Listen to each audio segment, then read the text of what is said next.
राधे राधे बेटा। ये देखो अगला आपका चैप्टर आता है लोक कल्याणकारी राज्य। आपके उसमें शब्द तो आया हुआ है कल्याणकारी राज्य, लेकिन कल्याण होगा किसका? लोक का, लोगों का। तो इसलिए ये जो शब्द है ये पूरा ही है लोक कल्याणकारी राज्य।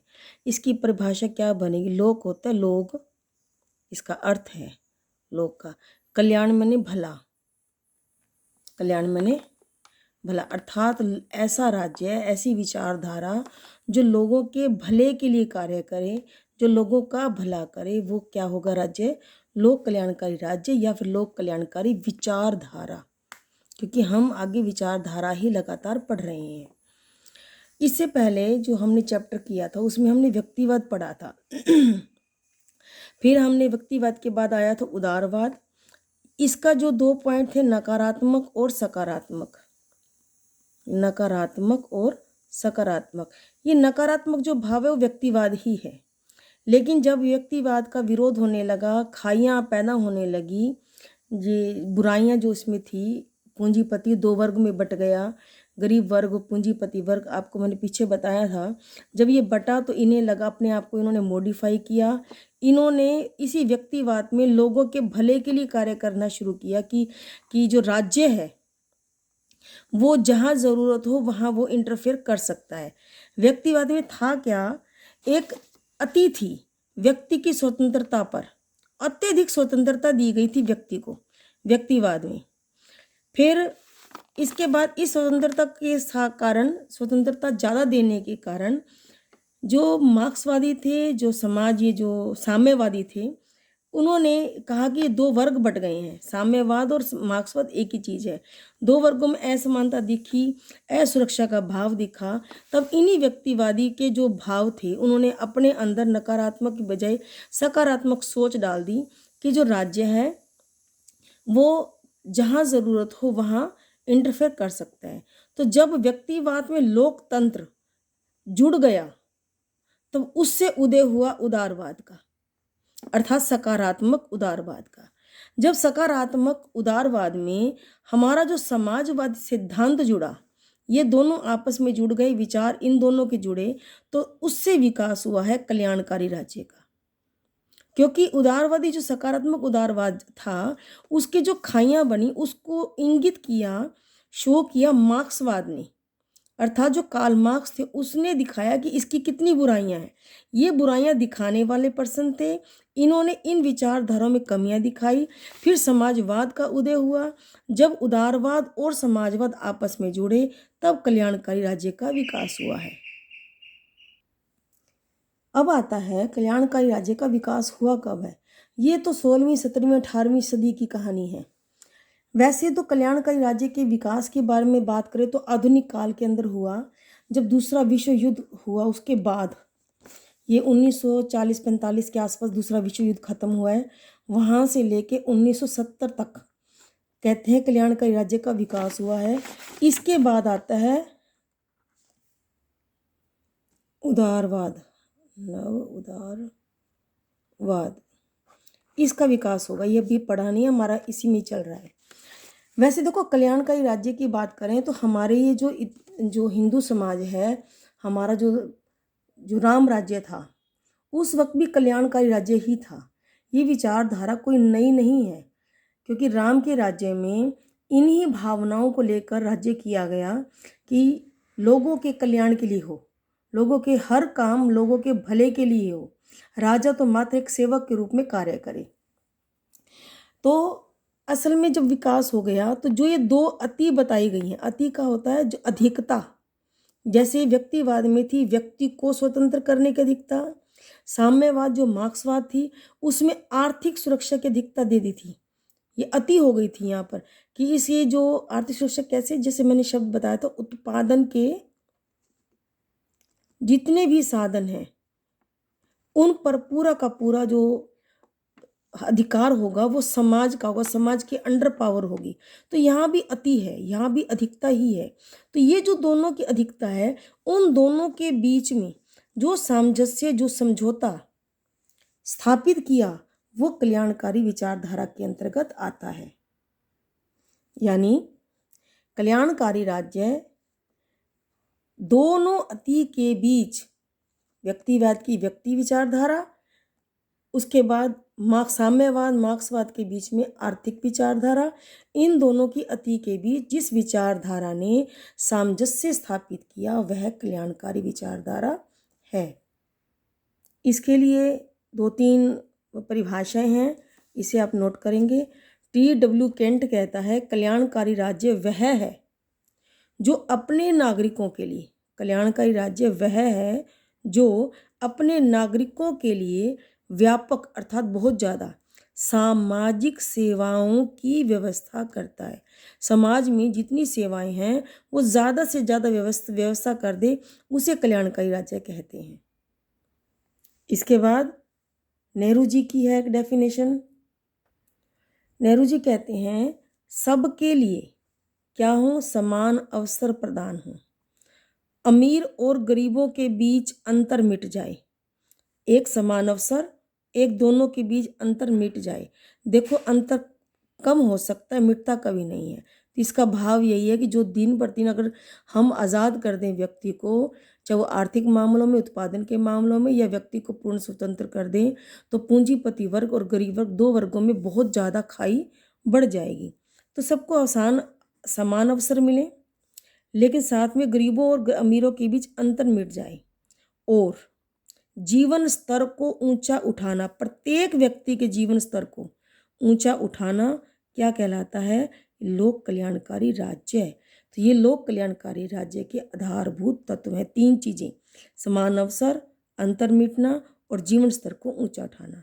एक और हैं हॉबमैन जो विचारक हैं, ये कहते हैं लोक कल्याणकारी जो राज्य है एक तरफ, अभी मैंने यहाँ बताया था ना अति, जो अति बोला उसी की परिभाषा सिद्ध हो रही है यहाँ पर कि लोक कल्याणकारी राज्य एक और साम्यवाद, दूसरी ओर अनियंत्रित व्यक्तिवाद, एक और साम्यवाद दूसरी ओर अनियंत्रित व्यक्तिवाद के मध्य यानी बीच में एक समझौता है, ये कल्याणकारी राज्य है। अब कल्याणकारी राज्य के क्या विशेषताएं हैं और क्या ये आपकी बुराइयां हैं, क्या आपके कार्य हैं, ये सब पढ़ेंगे। एक ग्रीन व्यक्ति हैं, विचारक हैं ग्रीन, इन्होंने समाज की 3 बुराइयों को नोट किया, अज्ञानता, दरिद्रता और नशाखोरी। एक विलियम बेब्रिज हैं, इन्होंने 5 बुराइयां देखी, बीमारी, बेरोजगारी, भूखमरी, अज्ञानता और आश्रय भाव यानी दूसरों पर डिपेंड रहना। ये सामाजिक बुराइयां इन्होंने जब देखी समाज के अंदर, तो ऐसे समाज की, ऐसे राज्य की कल्पना करने लगे जो इन सभी बुराइयों को समाप्त करने में हेल्प कर सके आम जनता की, कि ये सब खत्म हो जाए, सभी को, ना तो कोई भूखा रहे, ना कोई बेरोजगार रहे, ना कोई बीमार रहे। तो बीमार अगर नहीं रहेगा तो यानी कि स्वास्थ्य संबंधी जो कल्याण करने होंगे, बेरोजगारी से रोजगार देना होगा, भूखमरी से राशन देना हो गया, अज्ञानता से शिक्षा लोगों को देनी पड़ेगी, आश्रय भाव से लोगों को घर भी उपलब्ध करवाने पड़ेंगे। फिर अज्ञानता, फिर वो शिक्षा आ गई, दरिद्रता गरीबी है, गरीबी दूर करने के लिए हेल्प की जाए आम जनता की, नशाखोरी, जितने भी मद्य हैं इनके विरुद्ध में भी कुछ ना कुछ कार्य किए जाने चाहिए लोक कल्याण के लिए। अब लोक कल्याण की क्या विशेषताएं हैं, देखो 3 चीज़ें आती हैं, वैसे जो हमने पीछे भी मैंने चैप्टर कराया है उसमें मैंने ये चीज़ें पॉइंट दी हैं ऐसे करके। अगर हम इन सभी सहायताओं को देखें तो 3 प्रकार की सहायताएं होती हैं। एक आर्थिक सहायता गिनी जाती है, दूसरी राजनीतिक सहायता गिनी जाती है, तीसरी सामाजिक सहायता। अब आर्थिक सहायता में क्या, नेचुरल सी बात है, आर्थिक माने धन, तो धन संबंधी यानी न्यूनतम आवश्यकताएं की पूर्ति कर देना। आम इस कल्याणकारी राज्य की उद्देश्य है कि आम जनता के पास कम से कम, न्यूनतम कम से कम मूलभूत आवश्यकताओं की पूर्ति हो, रोटी हो, कपड़ा हो, मकान हो, स्वास्थ्य हो और शिक्षा हो, ये कम से कम ये चीज़ें इनको उपलब्ध करवानी चाहिए। और इसके लिए एक राज्य कार्य करेगा, रोटी, कपड़ा, मकान, स्वास्थ्य और शिक्षा। इसी प्रकार रोजगार, सबको समान अवसर मिले नौकरी के लिए ताकि सभी अपनी उन्नति कर सकें। तीसरा आर्थिक समानता का प्रयास, अमीर और गरीब के बीच में जो खाई है उसे कम किया जाए, ख़त्म तो नहीं हो सकती, लेकिन कम किया जाए, जिससे कम होने अमीरों से ले लिया जाए और गरीबों को दे दिया जाए। इसलिए जो टैक्स चीज़ आई है, जो कर आया है, टैक्स आया है, ये टैक्स उसी का ही परिणाम है, ताकि अमीर जो ज़्यादा कमा रहे उनसे टैक्स ले लिया जाए और फिर जो दुर्बल हैं, गरीब हैं, सैनिक हैं या फिर राज्य के उत्थान के लिए सड़कें हैं, अस्पताल हैं, शिक्षा केंद्र हैं, इन सब पर वो पैसा लगा दिया जाए, ताकि दोनों के बीच की खाई को कम किया जा सके। हर व्यक्ति रोजगार भी प्राप्त कर सके, न्यूनतम आवश्यकताएं भी प्राप्त कर सके। दूसरी आ जाती है राजनीतिक सुरक्षा। राजनीति संबंधित मत देना हो, जैसे शासन में जनता की भागीदारी आम, इसमें कोई भी गरीब और अमीर में भेदभाव ना हो, सभी के मत का एक ही मूल्य मोल हो। अमीर वोट दे तब भी उतना मोल हो, गरीब दे उतना ही हो। चुनाव लड़ने का भी सबको अधिकार हो। कानून बनाने में अगर वो चुन जाते हैं, प्रतिनिधि बन जाते हैं, तो कानून बनाने का भी अधिकार हो। सरकार की आलोचना करने का भी इन्हें अधिकार हो। अब दूसरा है शासन लोक हित में। सिंपल सी बात है, जो शासन होगा वो लोगों के भले में ही होगा, अर्थात जैसा शासन हो कि जनता के लिए हो, जनता द्वारा चुना जाए, जनता का शासन होना चाहिए। तो ऐसा लोकहित में शासन होना चाहिए। फिर आता है तीसरा, स्वतंत्र निष्पक्ष चुनाव, क्योंकि जब तक चुनाव निष्पक्ष नहीं होंगे, कोई पार्शलिटी नहीं होगी, तभी योग्य प्रतिभागी चुने जाएंगे, प्रतिनिधि चुने जाएंगे और वह सरकार में आकर कल्याणकारी कार्य करेंगे। अगर यही निष्पक्ष की जब पक्षपात हो जाएगा, तो कोई भी चुना हुआ प्रतिनिधि कल्याणकारी कार्य नहीं कर सकता। इसलिए इस नियम का होना जरूरी है। तीसरा पॉइंट आता है सामाजिक सुरक्षा। समाज में लोगों की सुरक्षा होनी चाहिए, जैसे सामाजिक भेदभाव की समाप्ति, यानी जात पात, जाति पाति, रंग, वंश, इन सभी किसी भी आधार पर किसी भी प्रकार का भेदभाव नहीं हो, सभी को समान अवसर, सभी को समान समझा जाए, सभी को समान अधिकार दिए जाएं। अस्पृश्यता का अंत। इसी कारण से कल्याणकारी राज्य में ही जो छुआछूत के कारण जो भेदभाव पैदा हो रहा था, उसका अंत हुआ। जमींदारी प्रथा का अंत हुआ। अगर इसका विरोध में यदि कोई छुआछूत के नियम के विरोध में कार्य करता है, तो उसे दंड का विधान है। तो ये 3 प्रकार के नियम कार्य हैं जो इस कल्याणकारी विचारधारा में, विशेषताएं में आती हैं। अब कल्याणकारी राज्य के कार्य क्या हैं, यानी कि कार्य क्या करता है या करने चाहिए, ये सब एक ही बातें हैं। तो दो प्रकार के कार्य हो जाते हैं। एक कल्याणकारी राज्य में आता है कि ये तो अनिवार्य, तो करने ही करने हैं, ये ऐच्छिक हैं, मर्जी है करो ना करो, लेकिन इच्छा में भी कल्याणकारी राज्य तभी संभव होगा जब ये करेंगे, क्योंकि यहाँ पर यही बुराइयां दी गई हैं। यदि हम परिभाषाओं को बहुत अच्छे तरीके से समझ जाएं, इस पॉइंट को समझें, तो बनाना अपने आप से आसान है। देखो, अनिवार्य कार्य है, क्योंकि आम जनता, आम व्यक्ति काम नहीं कर सकता, तो ये तो मस्ट है, क्योंकि ये चीज़ किए बिना वो लोक कल्याण भी नहीं कर पाएगा। जो भी प्रतिनिधि चुन कर आएगा, इनके किए बिना वो कभी कल्याण वाली कार्य कर ही नहीं सकता। जैसे बाह्य आक्रमण से सुरक्षा, जब इस देश के अंदर व्यक्ति असुरक्षित रहेगा तो कल्याण कैसे होगा। इसलिए सरकार को चाहिए, राज्य को चाहिए, सैन्य बल की व्यवस्था करे, उनके वेतन का ध्यान रखे, उनके लिए कैंटीन से सस्ते दामों पर हर वस्तु उपलब्ध करवाए। फिर आम जो दूसरे देश हैं उनके साथ समझौते हों, अन्य देशों के साथ समझौते सेट करें ताकि झगड़े ना हों, क्योंकि झगड़े होने से सीधा का सीधा आर्थिक तंगी आ जाती है। आक्रमण करने के लिए भी तैयार हो, आक्रमण से समझौता करने के लिए भी तैयार हो। अपने बम गोला बारूद दूसरे देशों से बचने के लिए इन सब का भी ध्यान रखना पड़ता है। सेनाएं हर प्रकार की हों, थल सेना, वायु सेना, जल सेना। अब दूसरा पॉइंट है आंतरिक शांति। बाह्य से तो हो गई शांति, लेकिन आंतरिक रूप में दंगे हो रहे हैं, झगड़े हो रहे हैं, समझौता नहीं हो रहा है, हर कोई लूट खसोट कर रहा है, चोरी डकैती कर रहा है, उसका क्या फायदा होगा। इसलिए न्याय प्रणाली बहुत सुदृढ़ होनी चाहिए, कानून बनने चाहिए, नियम बनने चाहिए। समझौतों के लिए जो संस्थाएं होती है प्राइवेट और सरकारी, वो भी बननी चाहिए, पंचायत होनी चाहिए, छोटी छोटी संस्थाएं। फिर पुलिस कर्मचारी बहुत से होने चाहिए जो छोटे मोटे झगड़ों को अंदर ही सुलझा दें, समझौता करा दें।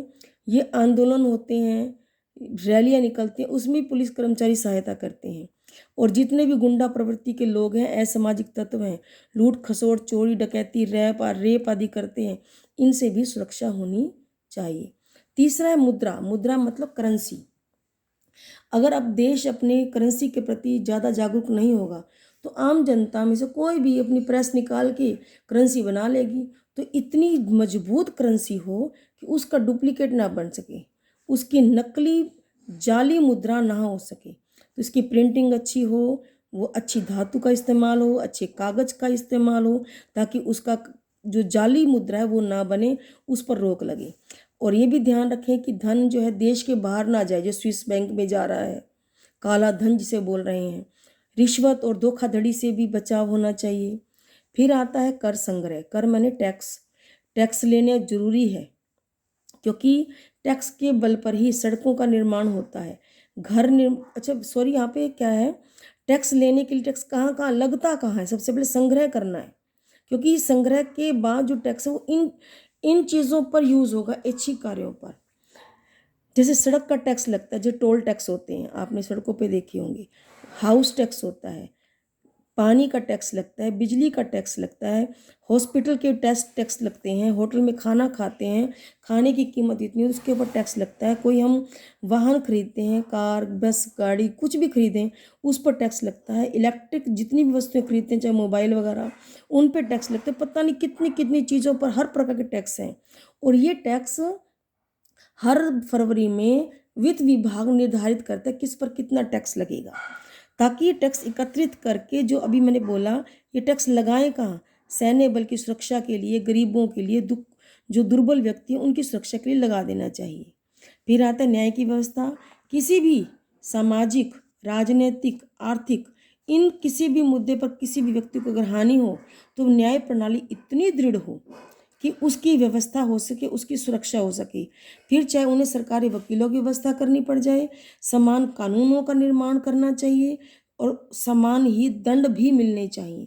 ये तो अनिवार्य कार्य आ जाएंगे, ये पांचों। अब आते हैं ऐच्छिक कार्य। इसको केवल नाम नाम पढ़ दूं तो भी क्लियर हो जाएगा। जैसे शिक्षा, कल्याणकारी राज्य का कार्य है कि वो शिक्षा के कार्य करे, उसके लिए स्कूल कॉलेज यूनिवर्सिटी खोले, मिड डे मील की एमडीएम मिड डे मील की व्यवस्था करे गरीब लोगों के भोजन के लिए, ताकि गरीब से गरीब बच्चा पढ़ सके, उनको वर्दी मिले, भत्ते मिले, महंगाई भत्ते मिले, किताबें मिले, जो बच्चे इंटेलिजेंट हैं उन्हें वजीफ़े मिले, जो स्कॉलरशिप बोलते हैं, एजुकेशन लोन मिल जाए। ये सब ये कार्य इसमें कल्याणकारी राज्य में आते हैं। स्वास्थ्य में अस्पताल खोले, पीएचसी, ये आते हैं बेटा गांव में, प्राइमरी हेल्थ केयर सेंटर। ये प्राथमिक सेंटर ही हैं, अस्पताल ही हैं, लेकिन गांव में छोटी मोटी बीमारियों का इलाज यहाँ होता है, उसके बाद रेफ़र कर दिया जाता है बड़े हॉस्पिटल्स में। फ्री दवाइयाँ दे दी जानी चाहिए, बच्चों की हेल्थ चेकअप हो समय समय पर। जैसे अब कोरोना वायरस आया तो उसके लिए एंटी डोज तैयार की गई, फ्री लगाया गया पूरे इंडिया के अंदर, एम्बुलेंस की व्यवस्था कर दी गई। ये भी स्वास्थ्य संबंधी कार्य होंगे। रोजगार, समान अवसर सबको मिले, महंगाई भत्ता, अगर समान अवसर के बाद रोजगार नहीं मिलता, नौकरी नहीं मिलती, तो जो पढ़े लिखे हैं उन्हें महंगाई भत्ता मिल जाए, या जो उन्हें बेरोजगारी भत्ता वो भी मिले। बूढ़ों को, विधवाओं को पेंशन व्यवस्था मिले, बेटियों को पॉलिसी हो, या बीमा होती है, जीवन बीमा कंपनी होती हैं, ये सब पॉलिसियों के भी इस्तेमाल करके वो आम जनता की भलाई कर सकती है। फिर आता है उद्योगों का विकास। ये सरकार, कल्याण के राज्य का ही कर्तव्य है कि नई नई फैक्ट्रियों का निर्माण करे, इन उद्योगों का विकास करे। उद्योगों के विकास को करने के लिए जो उद्योग लगाना चाहते हैं उन्हें लोन की व्यवस्था दे, विदेशों से भी व्यापार लेकर आए, फैक्ट्रियाँ लेकर आए, जिससे हमारी जो जनता है वो उसमें कार्य करके अपनी उन्नति कर सके। फिर आता है कृषि का विकास। जैसे बीज का निर्माण करना, बीज उपलब्ध करवाना, फसल की जो किसान बनाता है, फसल पैदा करता है, उसे खरीदे, उचित दामों पर बेचे, उनकी फसल को भंडार गृह में रखा जाए, कीटनाशक दवाइयों का इस्तेमाल करने के लिए सरकार उपलब्ध करवाए, खाद दे उनको, चारे का इस्तेमाल हो। ये कृषि के विकास के लिए भी राज्य को कार्य करने चाहिए। इसी प्रकार सिंचाई व्यवस्था, यदि दूर गांव तक पानी की व्यवस्था नहीं है और कृषि पैदा करनी है, फसल पैदा करनी है, तो नदी से नहर निर्माण की जाए। बड़ी बड़ी नदियों से को काट कर नहरों का निर्माण हो ताकि जल दूर दूर तक पहुंच सके, क्योंकि केवल वर्षा पर डिपेंड नहीं रहा जा सकता। इसलिए जल व्यवस्था को पहुंचाना, ट्यूबवेल व्यवस्था करना और जल व्यवस्था के लिए ट्यूबवेल लगवाने के लिए लोन देना, ये कार्य भी हमारे लोक कल्याणकारी राज्य का कार्य है। यातायात के साधन जैसे रेल है, रेल पटरी है, सड़क है, ये ट्रैक वही पटरी आ गया। सड़कों का निर्माण करना है, बसों का निर्माण करना है, वायुयान का निर्माण करना है, एयरपोर्ट का निर्माण करना है, ये भी सारे यातायात का काम भी लोक कल्याणकारी राज्य में आता है। फिर आता है आपका असहायों की सुरक्षा। असहाय में नारी आ जाती हैं, आपके गरीब आ जाते हैं, अपंग व्यक्ति आ जाते हैं, और जो शेड्यूल कास्ट के लोग हैं वो भी असहाय ही हैं। अब नारी सुरक्षा के लिए अलग विशेष कानून बनाए गए हैं, उन्हें विशेष रियायतें दी गई हैं। तो ऐसा भी होना चाहिए। महिलाओं के लिए रेलवे में जो रेलगाड़ी उसमें स्पेशल डिब्बे हैं, स्कूल महिलाओं के लिए भी हैं, जो गर्ल्स स्कूल बोलते हैं, गर्ल्स के लिए बसेस भी हैं, गर्ल्स के लिए कॉलेज भी उपलब्ध करवाए गए हैं। ऐसे जो गरीब व्यक्ति हैं उनके लिए राशन की व्यवस्था की गई, गरीबों के लिए फ्री शिक्षा है, फ्री जो स्वास्थ्य है, जो चेकअप है वो भी है, फ्री घर भी दिए जा रहे हैं उन्हें, और जल भी माफ, उनके लिए लागत कम लगती है, वस्त्र भी दान किए जाते हैं। ऐसी अपंग है, अपंगों के लिए आरक्षण किया गया है, जैसे नौकरी में आरक्षण मिलता है। यातायात के लिए जो रैंप लगवाए जाते हैं वो अपंगों के लिए ही हैं। जो हर जगह पर जितने भी सार्वजनिक स्थल हैं, चाहे पार्क हैं, चाहे रेलवे ट्रैक हैं, रेलवे स्टेशन है, बस स्टैंड है, वहाँ एक रैंप लगाया जाए तो अपंगों की ही सहायता के लिए है। ऐसी शौचालय की व्यवस्था, महिलाओं के लिए शौचालय की व्यवस्था, पुरुषों के लिए शौचालय की व्यवस्था, और अपंगों के लिए अलग से। इसीलिए लिफ्ट का भी इस्तेमाल अपंगों के लिए होता है। तो ये विशेष रियायतें उन्हें मिलती हैं। फॉर्म भरे जाते हैं नौकरी के लिए, उनके जो पैसे हैं उनके लिए भी इन्हें सस्ते मिलते हैं फॉर्म, और जनरल कैटेगरी को ज़्यादा मिलते हैं, अमीरों को ज़्यादा पैसा पे करना पड़ता है। सेम यही सुविधा SC BC वालों के लिए भी है। तो ये है ऐच्छिक कार्य और ये है अनिवार्य कार्य। तो ये मेरे हिसाब से मैंने बहुत शॉर्ट फॉर्म में और जल्दी समझाने का प्रयास किया है। राधे राधे।